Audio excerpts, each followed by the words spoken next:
Everyone welcome to M2L।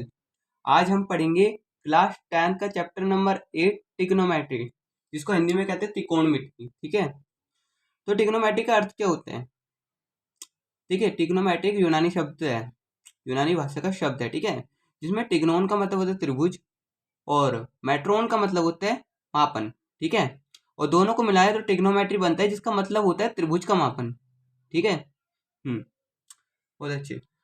और तो हम इस चैप्टर में पढ़ने वाले हैं त्रिभुज के बारे में कि हाँ, कि हमें क्या एक साइड दी हो तो बाकी कैसे निकालें। देखिए, इसमें बेसिकली हम इसका इंट्रोडक्शन लेंगे। देखिए, यहाँ पर एक बिल्डिंग है, ओके, जिसकी हाइट L है, हमें नहीं पता वो।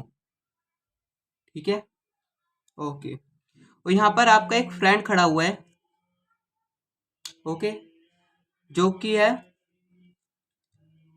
50 मीटर की दूरी पे। आप और आपका फ्रेंड खड़े हुए हैं। अब बोला जाए कि इसकी लेंथ निकालो इस बिल्डिंग की, तब आप कैसे निकालोगे? तब आप कहोगे सर हमें ना पाइथागोरस का यूज करेंगे। हम निकालेंगे यहाँ से एक ट्रायंगल बना देंगे, रेक्टेंगल, समकोण त्रिभुज। ठीक है, लेकिन पाइथागोरस को तब इस्तेमाल करोगे जब दो साइड गिवन होंगी। ओके, लाइक हमें ये दी जाती ये दी जाती तो हम तीसरी साइड निकाल लेते, या ये दी जाती और ये दी जाती तीसरी साइड निकाल लेते, बट हमें सिर्फ एक ही साइड दी गई है, यानी कि दूरी दी गई है इनके बीच की। तब कैसे निकालेंगे?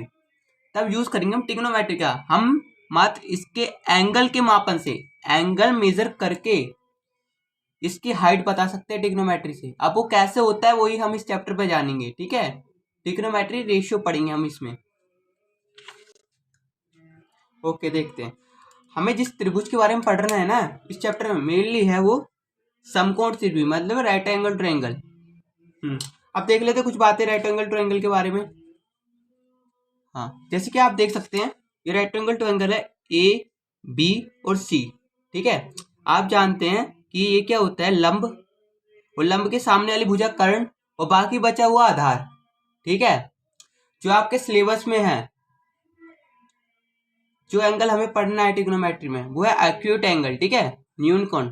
मान लेते हैं कि ये एंगल थीटा बना रहा है। ठीक है, ये थीटा क्या होता है? देखिए, जैसे आपके शब्द होते हैं ना ABCDEFGH, ओके, वैसे लैटिन भाषा में कुछ शब्द होते हैं, alpha, beta, theta, gamma, tau, ऐसे शब्द होते हैं। ओके, वैसे ये थीटा भी एक एंगल है, इसको एंगल के लिए डिनोट करते जाता है।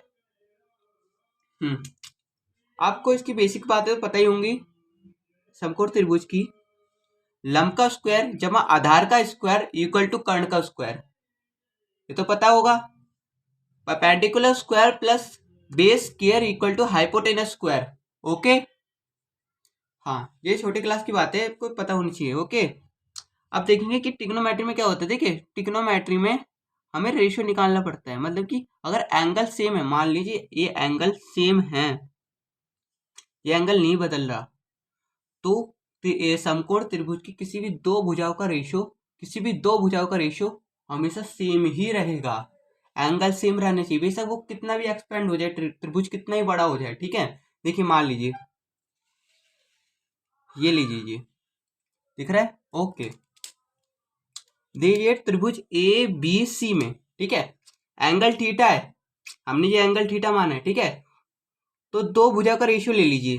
देखिए, आपको दिख रहा हो ट्रायंगल ए बी सी में ए बी बाय ए सी, यानी कि ए बी बाय ए सी। ठीक है, हमने क्या कर दिया, अब एक्सपेंड कर दिया इस ट्रायंगल के, यानी पीछे की तरफ खींच लिया। दिख रहा होगा आपको, अब ट्रायंगल हो गया डी सी डी ई सी। ठीक है, डी ई सी हो गया, लेकिन एंगल थीटा वही है अभी भी, इस ट्रायंगल में भी उतना एंगल थीटा है। ठीक है, यानी कि इसकी वही भुजाओं का रेशियो सेम रहेगा। देखिए, ये d e by d c same रहेगा, d e by d c, जैसे इसमें था ना a c by a b by a c, इसमें सेम था, वैसे वही भुजाओं का रेशियो इसमें भी सेम रहेगा। देखिए, इसमें क्या था, लंब बट्टे कर्ण, इसमें भी लंब बट्टे कर्ण, दोनों का रेशियो सेम रहेगा, चाहे कितना भी एक्सपेंड हो जाए, बस एंगल सेम रहना चाहिए। ठीक है, इसके यूज से, इस साइंस के यूज से हम भुजाओं का मापन करेंगे। ठीक है, ओके, अब देखते हैं कुछ ट्रिग्नोमेट्री रेशियोज। देखिए आपके सामने कुछ ट्रिग्नोमेट्री रेशियोज है, ठीक है। ट्रिग्नोमेट्री में इनका इस्तेमाल होता है, जिसे कहते हैं हिंदी में त्रिकोणमितीय अनुपात, ठीक है। सबसे पहला रेशियो होता है, मान लीजिए आपको ये ट्रायंगल है, ट्रायंगल ए बी सी, और कैसा ट्रायंगल है, राइट एंगल ट्रायंगल, ठीक है। ये एंगल कैसा है, थीटा, ओके। सबसे पहले क्या है, साइन थीटा, ओके, जो कि होता है लंब बट्टे कर्ण, यानी कि ए बी बाई ए सी, ठीक है। सबसे पहला रेशियो कौन सा होता है, साइन थीटा, जो होता है लंब बट्टे कर्ण। अब हिंदी मीडियम वाले बच्चों के लिए भी यही है और हिंदी मीडियम वाले बच्चों के लिए भी यही है, इसको इंग्लिश में साइन ही रखेंगे, ठीक है, ओके। अब आता है कोसाइन थीटा, ठीक है, देखो थीटा लगाना, तो आधार बट्टे कर्ण, ये किसका रेशियो होता है, cosine theta, right angle triangle में आधार बट्टे कर्ण, यानी कि बेस अपॉन हाइपोटेनस, ठीक है, बीसी बाई एसी। फिर आता है टेंजेंट थीटा, ठीक है, जो होता है लंब बट्टे कर्ण, यानी परपेंडिकुलर अपॉन बेस, ठीक है, जो कि होता है A B by B C, इस ट्रायंगल के अकॉर्डिंग, ठीक है। मैंने क्या कहा, एंगल सेम रहना चाहिए, बेशक ट्रायंगल कितना भी एक्स बना जाए, कितना भी बड़ा हो जाए, रेशियो उनकी दो भुजाओं का सेम रहेगा, ठीक है। फिर आता है आपका सीकेंट थीटा, जो कि होता है आपके पास कर्ण बट्टे आधार, जो कि होता है A C by B C, okay. फिर आता है कोट टेंजेंट, जो कि होता है आधार बट्टे लंब, ये रह गया कोस सेकंड रह गया, जो कि होता है कर्ण बट्टे लंब। देखिए पहले तो आप तीन को याद कर लीजिए, साइन कोस और टेन, ठीक है। बाकी जो कोसेक सेक और कोट है ना, ये इन तीनों का इन्वर्स होते हैं, इनके रेसिप्रोकल होते हैं। देखिए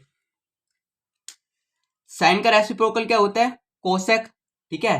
कोस साइन का क्या होता है, सेक, और टेन का क्या होता है, कोट, ओके। हाँ चलिए इतनी बातें आपको समझ आई हो, चलिए साथ ही साथ नोट भी करते जाइए आप। हाँ तो आप देखते हैं आगे कुछ नोट करने वाली बातें, देखिए नोट कीजिए। देखिए साइन थीटा को कौन थीटा है यहाँ पे, ठीक है, और साइन का क्षैतिज रूप है, यहाँ साइन और थीटा का गुणनफल नहीं है। देखो यहाँ साइन ऐसा नहीं है, जैसे यहाँ पे समझाता हूँ मैं आपको, दिख रहा है, ओके। यहाँ पे साइन इंटू थीटा ऐसे कर देंगे कई बच्चे, ये इसका मतलब ये नहीं है, ये गलत है टोटल। यहाँ पे साइन थीटा है, यहाँ पर एक ट्रिग्नोमेट्री रेशियो, यानी कि त्रिकोणमितीय अनुपात, ओके। और थीटा एक एंगल, क्या एक एंगल, ओके। यहाँ पे साइन का कुछ मतलब नहीं है, साइन सिर्फ एक शब्द है, ठीक है। और काफी बच्चे पता है क्या गलती करते हैं, इधर मैं समझाता हूँ आपको, कि आपको दिया जाता है पेपर में साइन ए प्लस बी, तो एग्जामिनर क्या कह देता है कि बताइए साइन ए प्लस साइन बी के इक्वल हो जाएगा ये, तो कई बच्चे टिक लगा देते हैं इस पर, जो कि पूरी तरह गलत है, ठीक है। इसके मल्टीप्लाई नहीं होती अंदर, ये नॉर्मल मल्टीप्लाई करते हैं ब्रैकेट में, इसका मतलब ही होता है एक ट्रिग्नोमेट्री रेशियो, दो भुजाओं का अनुपात, ठीक है, इसका नाम दिया गया है। और ये क्या होता है, ए प्लस बी एक एंगल है, कोण है एक, ओके। इस चीज को नोट के लिए यहाँ पे समझा रखा है, साइन ए प्लस बी, ये रहा साइन ए प्लस साइन बी, ऐसे नहीं लिख सकते आप इसे, ओके। हाँ अब आगे देख लेते हैं, जैसे मैंने कहा था तुमको कि कोसेक थीटा किसका रेसिप्रोकल है, साइन थीटा का, ठीक है। आई साइन थीटा किसका रेसिप्रोकल है, 1 by cosec theta. Sec theta किसका है, 1 बाय कोस थीटा। और ये कोस थीटा किसका है, 1 बाय सेक थीटा। ऐसे टैन थीटा किसका है, 1 बाय कोट थीटा, और कोट थीटा किसका है, 1 by tan theta, okay. I hope समझ आया होगा आपको। अब दिखते हैं अगला, दिख रहा है, ओके। अब देखते हैं इनको याद करने की थोड़ी ट्रिक,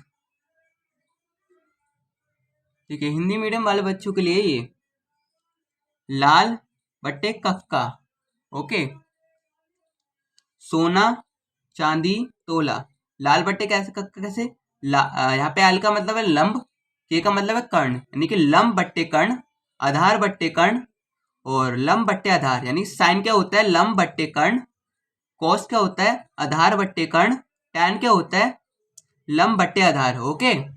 अब देखते हैं कुछ रिलेशनशिप टैन साइन और कोस के। टैन थीटा क्या होता है, sine theta by cos theta, ठीक है, इसको लिख लो आप, ये बड़ा काम आता है, इंपॉर्टेंट। स्टार मार्क दूंगा मैं इसको। ओके, कोट थीटा क्या होता है? Cos theta by sine theta. Okay, हाँ, अब देखिए tan theta into cot theta equal to 1 होता है। अब देखते हैं एक सवाल, दिख रहा है आपको? Okay, find sine theta, cot theta, tan theta. ठीक है, ये सब हमें ट्रिग्नोमेट्री रेशियोज निकालने हैं। यहाँ पे आपको एक ट्रायंगल दिया गया है ए बी सी। ठीक है, यहाँ पे लंब दिया है 12, आधार दिया है 5। ठीक है, देखो लंब हम मानेंगे किसे? सबसे पहले इस बात को समझो। देखो, ये एंगल थीटा दिया है ना, एंगल थीटा दिया है, इसके सामने वाली लंब होगा। ऐसा नहीं कि एंगल थीटा मान लो यहाँ पे दिया है, आप लंब इसको ही मान के चलो, इसके सामने वाला लंब होगा हमेशा। एंगल थीटा के हमेशा सामने वाला लंब होगा, इस बात को लिख लो। अगर यहाँ पे दिया जाता है एंगल थीटा तो इसके सामने वाला लंब हो जाता है। ठीक है, अभी इसके सामने वाला लंब है, इसके सामने क्या है? 12 सेंटीमीटर। ठीक है, यानी ये सामने वाला लंब है इसके। आइए देखते हैं। हाँ, अब यहाँ पे एंगल थीटा दिया है, लंब कितना दिया है? 12, आधार कितना दिया है? 5। ठीक है, अब हमें एसी चाहिए। ठीक है, कर नहीं दिया मतलब कि। ठीक है, तो एसी निकालने के लिए हम क्या करेंगे? पाइथागोरस लगा दो। एसी का square equal to A B का स्क्वायर प्लस बी सी का स्क्वायर। ठीक है, A C square equal to 12 का स्क्वायर 44, 5 का स्क्वायर 25, दोनों को जमा करेंगे 169, जो कि किसका होता है? 13 का स्क्वायर, यानी ए सी कितना आ गया? 13। ओके ओके, अब पीछे की बातें याद कीजिए। साइन थीटा मैंने क्या बताया था आपको? लंब बट्टे कर्ण। लंब कितना है इधर? 12, कर्ण कितना है इधर? लिख लेते हैं 13। ओके, तो क्या होगा? लंब बट्टे कर्ण यानी 12/13। ओके, कोस थीटा क्या होता है? 5/12, मतलब कि आधार बट्टे कर्ण। ओके, यहाँ पे थोड़ी मिस्टेक हो गई है, आधार बट्टे कर्ण। ठीक है, आधार बट्टे कर्ण। हाँ, अब आ जाइए tan थीटा। tan थीटा कितना होता है? लंब बट्टे आधार यानी 12/5। ओके, अब आगे आप ऐसी बाकी रेशियोज को लीजिए, क्वेश्चन ट्राई कीजिए एनसीईआरटी में से, और बेस्ट ऑफ लक। ओके, और बाकी आप हमारे चैनल को व्यूअर्स है तो सब्सक्राइब कर लीजिए और शेयर कर दीजिए।